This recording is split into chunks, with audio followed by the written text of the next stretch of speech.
Es decir, que Dios tiene una balanza allá arriba en el cielo para pesarnos, no para pesar nuestros pecados. Porque en el caso de Belsasar le pesaron los pecados y fue hallado falta. La balanza que Dios tiene ahora es para pesar a cada uno de nosotros con el Señor Jesús.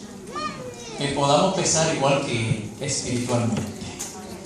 Que todo lo que Jesús tiene espiritualmente nosotros lo tenemos también. Que los ADNs de Jesús en su cuerpo espiritual sean los mismos que nosotros también tenemos. Esos ADNs que son iguales a los de Dios, para que nuestro Padre Celestial pueda decir: este es mi hijo. Ustedes saben que hoy en día hay muchos talk shows que están cuestionando los hijos y hay que hacerle los ADN, ¿no? Y hay veces que el muchacho se parece, pero entonces hay que hacerle el análisis, y cuando le hacen el análisis, por más que se parecían, dicen: no es el papá. Entonces imagínese usted que el Padre Celestial, cuando le hagan los análisis a nosotros, diga: no, ese no es mi hijo. No, porque no tenemos los ADN espirituales que nuestro Padre Celestial tiene. Porque los ADN del Padre son los del Hijo, y los del Hijo son de nosotros, y los tres, mediante el Espíritu Santo, somos uno. Es decir, que sea esa verdad nuestro objetivo, que podamos alcanzar la estatura de Cristo Jesús. Vamos a orar, hermano. Padre de amor, en este momento imploramos la presencia de tu Santo Espíritu, para que tú nos ayudes a entender tu palabra. Tú sabes que tu palabra no es nuestra palabra, y queremos, Señor, que tú nos edifiques y que podamos salir gozosos, no tristes, porque en ti no hay tristeza, en ti lo que hay es gozo, alegría y vida eterna. Amén. En el nombre de Jesús. Amén. Hermano, le voy a leer algunas notitas que son buenas.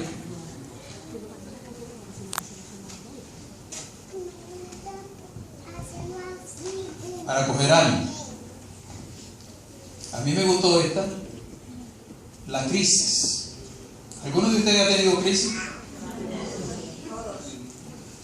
Crisis económica, crisis sentimental. La votó el marido, la votó el marido, la esposa, o los muchachos se fueron o lo votaron. Crisis. Porque en este mundo es de crisis. No hay dinero para pagar la renta. Crisis. ¿Verdad? Crisis. Y oiga lo que escribió Albert Einstein: la crisis. No pretendamos que las cosas cambien si siempre hacemos lo mismo. ¿Cómo es? No pretendamos que las cosas cambien si siempre hacemos lo mismo. La crisis es la mejor bendición que puede sucederle a personas y países. Porque la crisis trae progresos. La creatividad nace de la angustia, como el día nace de la noche oscura. La creatividad, crear forma de vivir, nace de la angustia, como el día nace de la noche. Es en la crisis que nace la inventiva, para inventar. Los descubrimientos y las grandes estrategias nacen de la crisis. Quien supera la crisis se supera a sí mismo sin quedar superado. Quien atribuye a la crisis sus fracasos, que me está yendo mal porque mi esposo, porque mi esposa, porque mi papá, porque mi mamá. Quien atribuye a la crisis sus fracasos y penurias, violenta su propio talento y respeta más a los problemas que a las soluciones. La verdadera crisis es la crisis de la incompetencia. O sea que como yo soy incompetente, no tengo iniciativa, no tengo creatividad, entonces le echo toda la culpa a todo lo demás.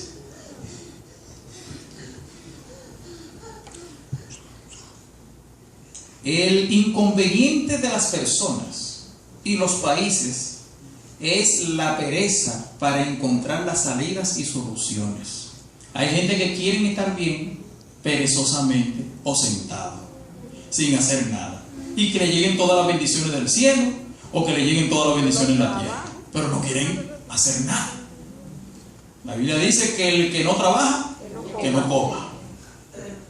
Y si usted no va a enfrentar la crisis positivamente y creativamente, entonces el problema no es la crisis, es usted.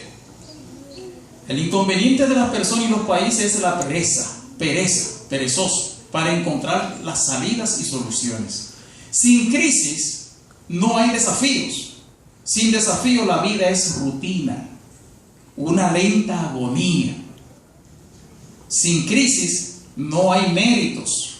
Es en la crisis donde aflora lo mejor de cada uno, porque sin crisis todo viento es caricia. Hablar de crisis es promoverla, y callar en la crisis es exaltar el conformismo. Conforme ahí lo mismo, la misma comida, el mismo trabajito, lo mismo. Las crisis se necesitan para usted romper todo lo que usted está acostumbrado a hacer lo mismo. En la crisis donde aflora lo mejor de cada uno, porque sin crisis todo viento es caricia. Hablar de crisis es promoverla, y callar en la crisis es exaltar el conformismo. En vez de esto, trabajemos duro. ¿Trabajemos duro? Hay gente que no quiere trabajar. Trabajemos duro. Acabemos de una vez con la única crisis amenazadora, que es la tragedia de no querer luchar por superarla. ¿Se dieron cuenta de eso, hermano? Eso, miren, el cristiano está para andar en crisis y andar en victoria. Es un artículo bien bonito que yo lo leí. Y dije, se lo voy a llevar a los hermanos. Hermano, el mundo está en crisis. Pero toda esa crisis que está pasando en el mundo es para llevar a la gente a la decisión de aceptar a Cristo Jesús. El mundo envuelto en crisis. Recuerdo las 296 personas que se murieron en el barco de South Korea. ¿Se recuerdan? Que el barco se hundió. Y el único que se salvó con su tripulación fue el capitán. Y imagínense Jesús dio su vida por todos nosotros. ¿Para qué? Para que nos salváramos. Pero aquel capitán fue al revés, se salvó él. Hubo uno de ellos, creo que fue el principal de la escuela, que se colgó, porque dijo, en lugar de morir yo, se murieron esos muchachos, y se fue a la horca y se mató él mismo. Otra de las cosas que estamos viendo es cosas que no se habían visto, la luna roja. ¿Se recuerdan? El 14 de Nisan, el 14 de abril, hubo una luna roja. Y eso está en la Biblia. La luna roja, Apocalipsis 6, habla de la luna roja. El 15 de Nisan hubo un eclipse de luna. O sea que el 14 una luna roja y el 15 hubo un eclipse de luna. Y el 16, me recuerdo que hubo una nevada. Los 3 días de la fiesta del santuario celestial hubieron acontecimientos aquí en la tierra. La otra cosa, los maestros en la escuela. Ustedes saben, no sé si ustedes vieron un maestro que vino, un director, y habló con otra directora y se fueron a verse para tener relaciones en la oficina de la directora. Lo suspendieron a los dos. Oiga, ¿dónde está la moral de este mundo? Lo que le están enseñando a nuestros hijos, la moral de ellos, ¿dónde están? Hubo otra ocasión donde se presentaron 4 papas para salvar a todo el mundo. 2 que son santos, que ahora te puedes pedirle, y 2 que estaban en la tierra. Uno que renunció y el otro que es Francisco. 4 papas. Esos son acontecimientos, hermano. Y alrededor de la luna roja y del eclipse. La guerra en Ucrania, que no quieren saber de lo que son descendientes de los rusos, porque hablan ruso, lo quieren eliminar los ucranianos. Como en Santo Domingo, los que hablan patuá, no quieren saber de hecho. Desde el año 1929 dijeron que no nacionalidad. Creo que el presidente que está solucionando ese problema.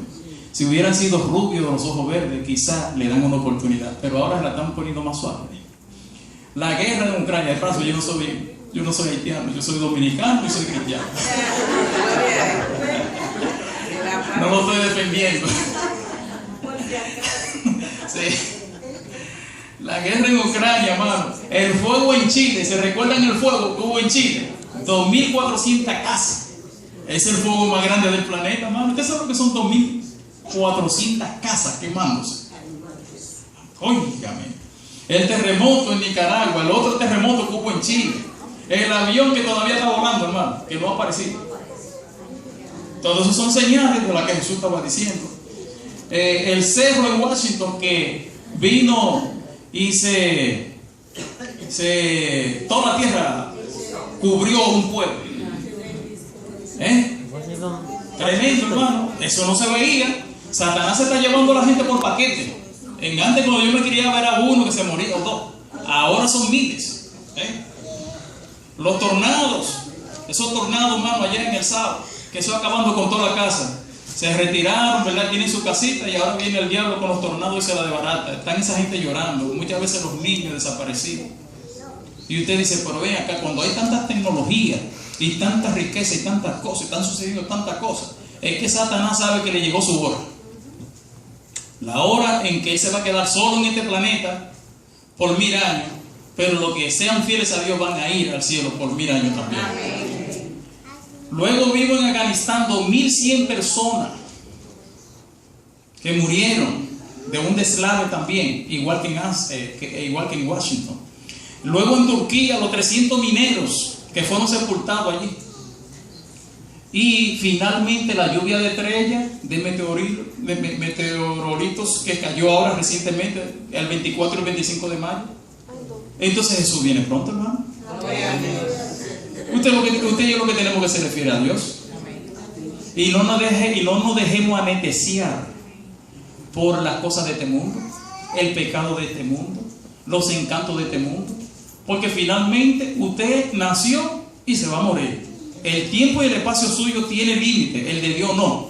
El que le sirve a Dios se va al límite de Dios, pero el que no le sirve a Dios se va a morir. Tenemos que serle fiel a Dios, hermano.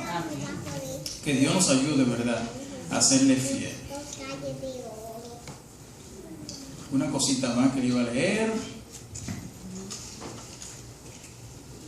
Ahora bien, hermano, vamos a buscar nuestra Biblia, la lectura bíblica.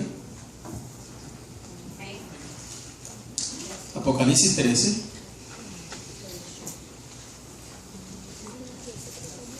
versículo 8.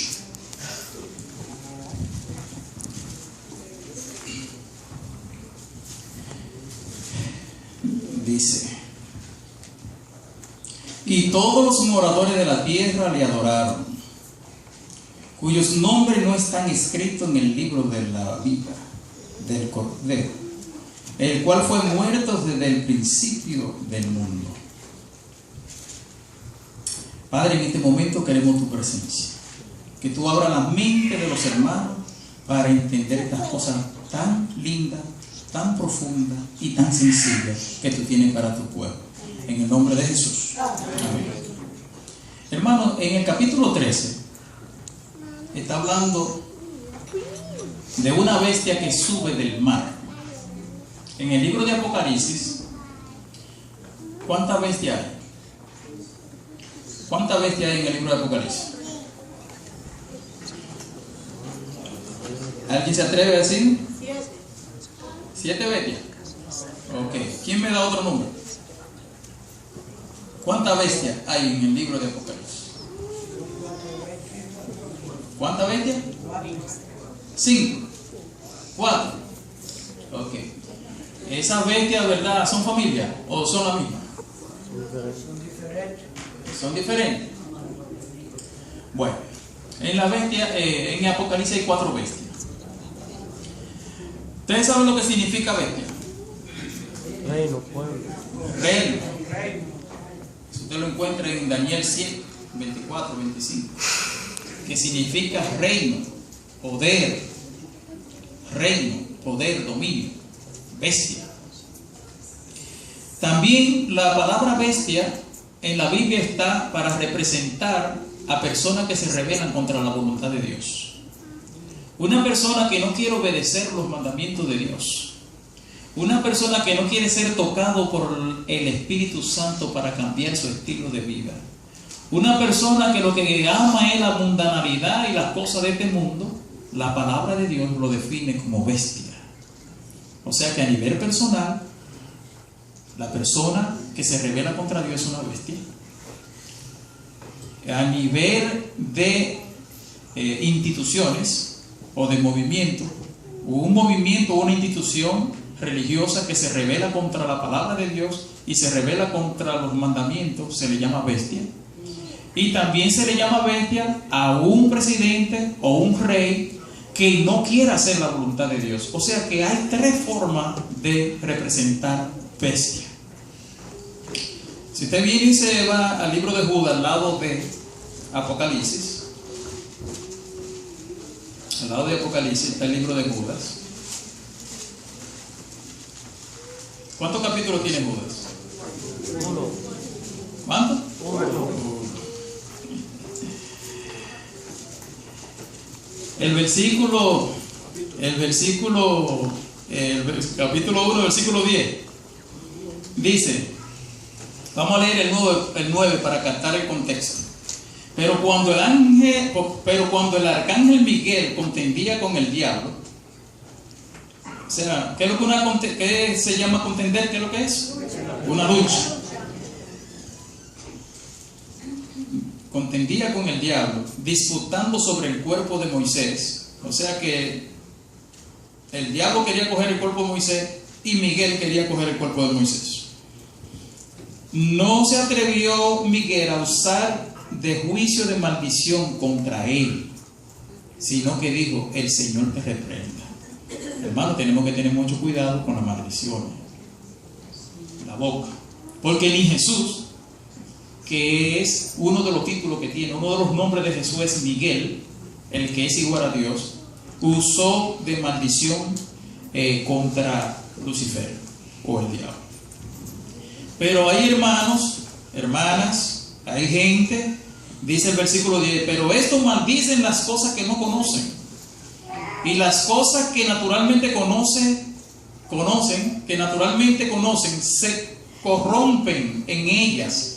¿Cómo qué? Oh, mano. Una persona que está muerto espiritualmente, una persona que no le importa la cosa de Dios, una persona que cuando oye esos chistes crueles acerca de Dios y del Evangelio, se ríe. Lo cogió un chiste. La Biblia le llama bestias y para colmo, brutas. ¿Usted sabe lo que es una persona bruta? Que no razona, no piensa, no tiene inteligencia. O sea que la palabra bestia se usa para la gente individualmente. Vamos a chequear segunda de Pedro, que está ahí cerquita también, segunda de Pedro 2:12.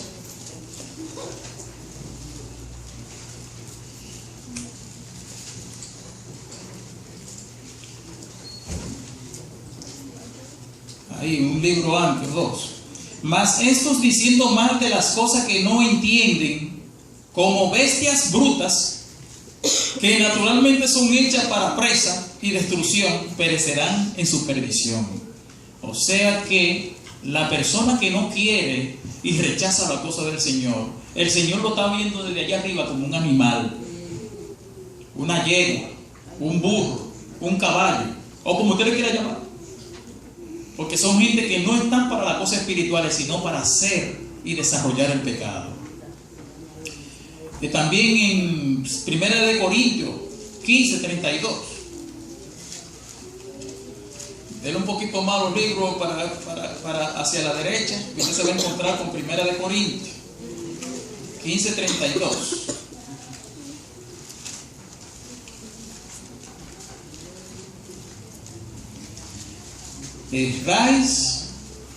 Perdón, yo creo que le di la cita mal. Le digo ahora mismo.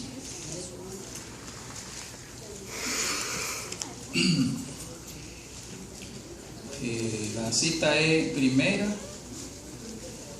es 1 Corintios 15:32. No, pero está bien. Bueno, vamos a leer. Porque yo lo puse ahí es porque está ahí. 15:32.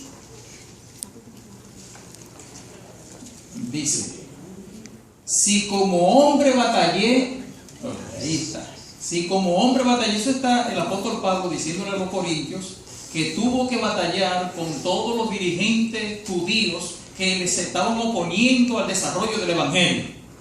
Y oiga como dice él allí, si como hombre batallé en Éfeso contra las bestias, ¿qué me aprovecha si los muertos no resucitan? Comamos y bebamos, que mañana moriremos.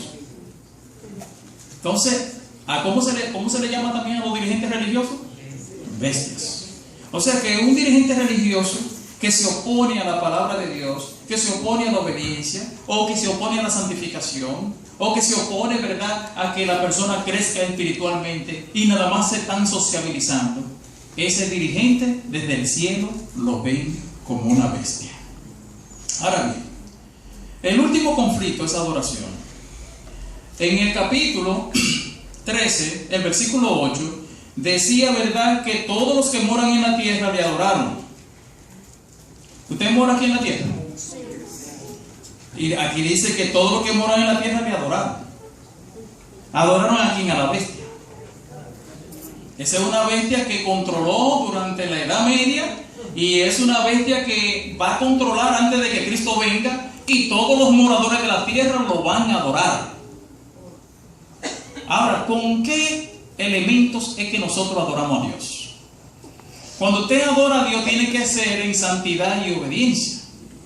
Porque si usted no adora a Dios en santidad y en obediencia, es como un incienso que en el santuario no debe de ser quemado. Y ese incienso, cuando los hijos de Elí estaban quemando un incienso que no era el que Dios indicó, dice que perecieron. Entonces eso mismo sucede cuando nosotros estamos adorando a Dios sin santidad y sin obediencia. Entonces cuando la gente va a las iglesias para adorar a Dios, para alabar a Dios, para gozarse en Dios, pero sin santidad y sin obediencia, usted no está adorando a Dios, usted a quien está adorando es a la bestia. Aunque esté sentado en la iglesia adventista del séptimo día, usted está adorando a la bestia. Porque a Dios se le adora en santidad y en obediencia. A Dios se le adora en espíritu y en verdad. Cuando el espíritu está en mí, está en nosotros, nosotros alabamos al Señor y Él se siente contento, se siente gozoso con la alabanza. Ahora bien, todos los moradores de la tierra, pero fíjense que los moradores de la tierra son los que adoran a la bestia, pero en el versículo 6 dice, y abrió, en el capítulo 13, versículo 6, y abrió su boca en blasfemia contra Dios, para blasfemar su nombre, y su tabernáculo, y a los que moran, ¿dónde? En el cielo. Nosotros somos los moradores del cielo. Todos los que han aceptado a Cristo Jesús como su Salvador. Todos los que nacieron 2 veces. ¿Cuántas veces usted ha nacido, hermano? Hay personas que nacen 2 veces, pero una vez nacieron de la madre y el otro fue un aborto. Un aborto porque se bautizaron y en lugar de dejar que el Espíritu Santo le dé vida para andar en santidad y obediencia, se murieron espiritualmente, entonces fue un aborto espiritual. El Señor lo hizo nacer nueva criatura, pero se apartaron. ¿Cuáles fueron los medios que usó Satanás para matar espiritualmente a esa persona? La televisión, el dinero. La televisión, el dinero, el poder. Y mira, hermano, donde hay dinero y hay poder, hay mujer. Y hay hombres que la buscan. Y hay corrupción. Todos los hombres que tienen mucho dinero quieren gastar su dinero en mujeres. Y hoy en día las mujeres que tienen mucho dinero ahora quieren gastarlo en los hombres. Se invirtió la cosa. Entonces, esos son moradores ¿de qué? De la tierra. Porque los moradores del cielo lo que se dejan dirigir es por el Espíritu Santo. Los moradores del cielo lo que reciben es vida espiritual para andar en santidad y obediencia. Los moradores del cielo murieron al pecado. Los moradores del cielo fueron circuncidados. ¿Cuántos circuncidados hay aquí hoy? ¿Qué pasó? Nadie levantó la mano. Oye, ¿Cuántos circuncidados hay aquí? ¿Cuántos circuncidados? Bueno, si no hay circuncidado, hay problema. Aquí yo no estoy hablando de la circuncisión física.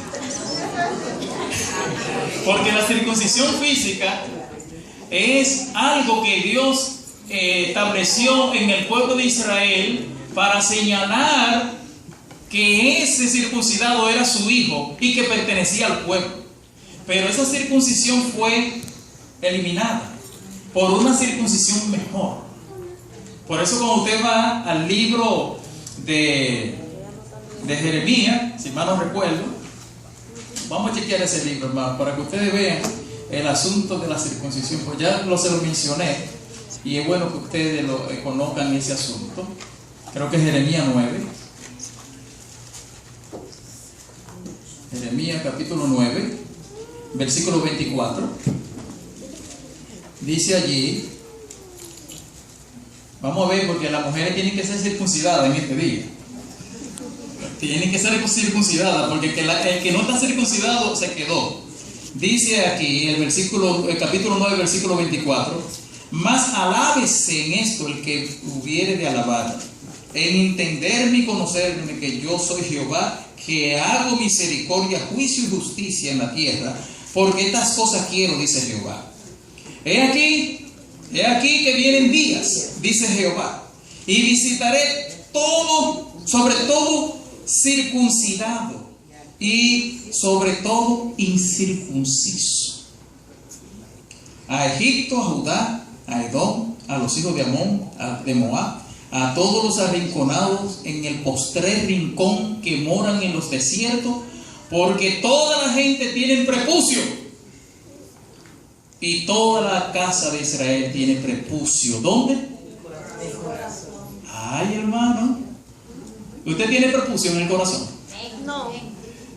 El que tiene prepucio en el corazón tiene problemas. ¿Cuántos han tenido hijos? Levanten la mano que han tenido hijos. Ustedes saben que su hijo, si el hijo suyo que usted tuvo, lo circuncidaron, la circuncisión no es más para quizá alguna niña que no sabe, que en su parte viril del niño, o sea, su partecita, donde los niños, ¿verdad?, pues, hacen sus necesidades, pues le quitan la piel, o le quitan, ¿verdad?, el sobrante de piel que le cubre la cabeza de su parte. Cuando hacían eso era el 8º día que había que cortarle eso, y eso lo señalaba a ellos como que eran israelitas. Otros pueblos, en lugar de la circuncisión, lo que le ponían eran marcas. Por ejemplo, los hijos de los reyes le hacían un tatuaje, o le marcaban, o era un lunar, que todo por descendencia lo tenían en el mismo sitio. Decían, ay, ese hijo del rey, o es familia del rey. Pero en el pueblo de Israel no eran los tatuajes, ni tampoco las marcas, eran en su parte se le cortaba. Y eso era una alegoría, era una figura de un recorte que Dios iba a hacer en el nuevo pacto. Porque en el viejo pacto era la circuncisión en la parte del niño, pero en el nuevo pacto la circuncisión iba a ser en el corazón. Todos tienen prepucio en el corazón. ¿Cuántas damas tienen prepucio en el corazón? ¿Cuántos caballeros tienen prepucio en el corazón? Entonces ahí es donde Jesús quiere trabajar. ¿Qué es lo que hace el prepucio? Cuando el niño no se baña, la parte más hedionda que hiede es esa. Porque si el muchacho no se baña, ese prepucio enconde sucio y es algo aborrecido.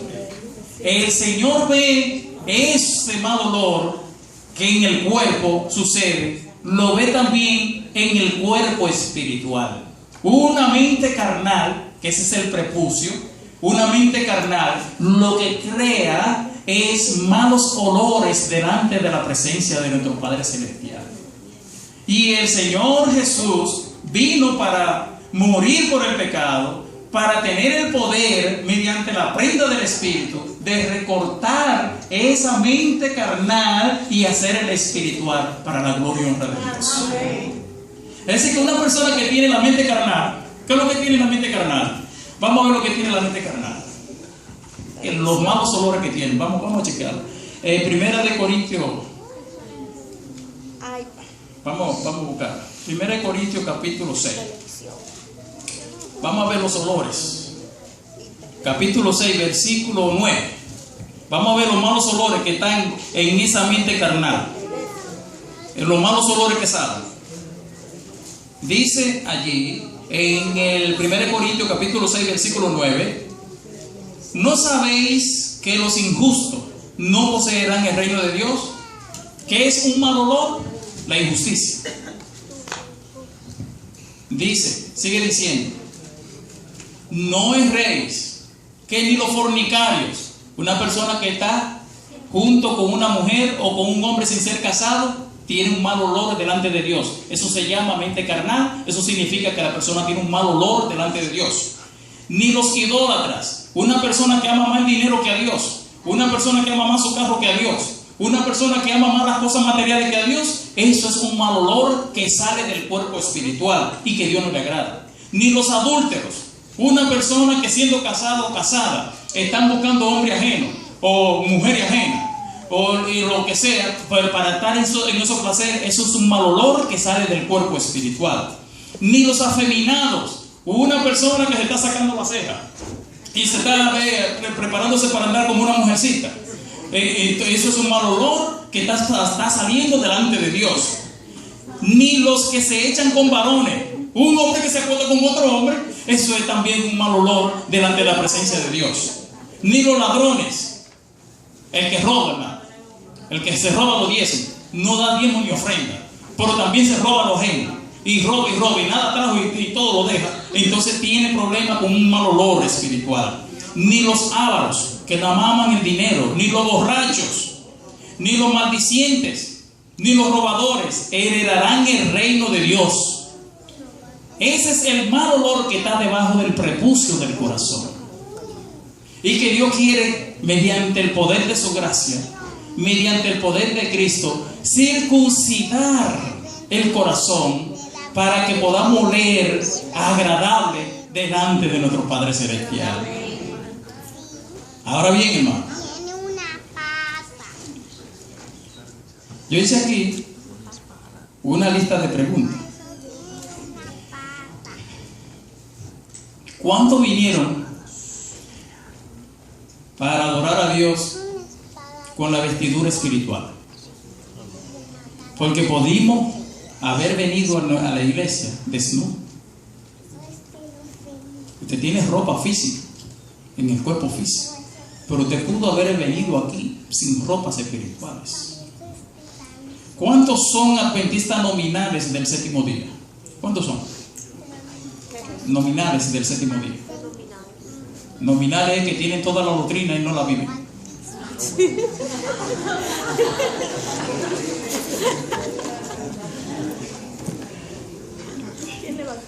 Otra pregunta más. ¿Cuántos son ciudadanos del reino de la gracia? Amén. Gloria a Dios. ¿Cuántos nacieron 2 veces? Amén. ¿Cuántos son abortos?